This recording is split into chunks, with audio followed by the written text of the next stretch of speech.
സെന്ററിൽ വെച്ച് നമ്മുടെ 60ാമത് സംസ്ഥാന സമ്മേളനം 3 ദിവസം ആഘോഷിക്കുകയാണ്.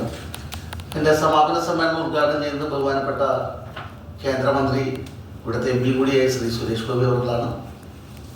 പൊതുസമ്മേളനം ഉദ്ഘാടനം ചെയ്തത് ഇവിടുത്തെ പ്രിയപ്പെട്ട മന്ത്രി ശ്രീ രാജൻ മിനിസ്റ്ററാണ്. അതുപോലെ ഉന്നത വിദ്യാഭ്യാസ വകുപ്പ് മന്ത്രി ശ്രീമതി ബിന്ദു, മറ്റ് MLA-മാർ, ഏറെ പ്രമുഖ വ്യക്തികൾ പങ്കെടുക്കുന്ന ഒരു പരിപാടിയാണ് ഇവിടെ ആസൂത്രണം ചെയ്തിരിക്കുന്നത്. അടുത്ത ദിവസം സെമിനാറുകളും ഒപ്പം തന്നെ പൊതുസമ്മേളനമാണ്. 3ാമത്തെ ദിവസം സമാപന സമ്മേളനവും ഒപ്പം തന്നെ നമുക്കറിയാം വിശിഷ്ട സേവ മെഡൽ നേടിയ നമ്മുടെ കേരളത്തിൻ്റെ പ്രിയപ്പെട്ട ADGP ശ്രീ വിജയ സാറിന് സ്വീകരണ ചടങ്ങ്, ഒപ്പം തന്നെ കുടുംബസംഗമം, അതുപോലെ തന്നെ ഭക്ഷ്യസുരക്ഷാ ക്ലാസുകൾ, ബിസിനസ് മീറ്റ്, വിവിധ വ്യാപാര മേഖലയിൽ വിവിധ സംഘടനകളെ പങ്കെടുപ്പിച്ചുകൊണ്ടുള്ള ബിസിനസ് മീറ്റുകൾ, അങ്ങനെ ഇതിലധികം ആളുകളുടെ ഒരു സംഘടനയാണ് കേരളത്തിലെ Kerala hotel and resort association. കേരളത്തിലെ ആദ്യത്തെ വ്യാപാര സംഘടന കൂടിയാണ്. 1964 രൂപീകൃതമായ കേരള വർമ്മരാജയും B ഗോവിന്ദറാവും രൂപം കൊടുത്തൊരു സംഘടനയാണ്.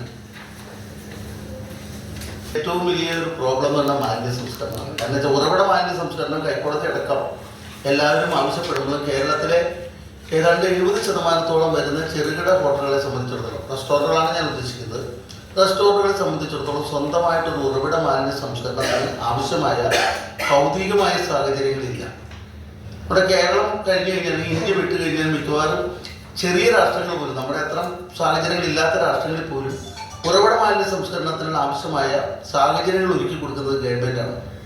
നമ്മുടെ ഈ നഗരപാലിക നിയമത്തിൽ പറയുന്നുണ്ട് ഉറവിട മാലിന്യ സംസ്കരണം തദ്ദേശ സ്വയംഭരണ സ്ഥാപനങ്ങളുടെ കൂടി ചുമതലയാണ്.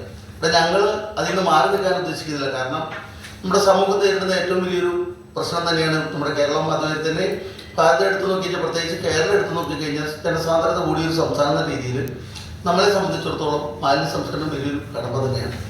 പക്ഷെ അത് മുഴുവൻ വ്യാപാര മേഖലയിൽ, ഈ ചെറുകിട വ്യാപാര മേഖലയെ തള്ളിവിട്ടുകൊണ്ട് ഗവൺമെൻറ്റും തദ്ദേശ സ്വയംഭരണ സ്ഥാപനങ്ങളും പരിപൂർണമായ ഉത്തരവാദിത്തത്തിൽ നിന്ന് മാറുക എന്ന് പറയുന്നത് തികച്ചും തെറ്റാണ്.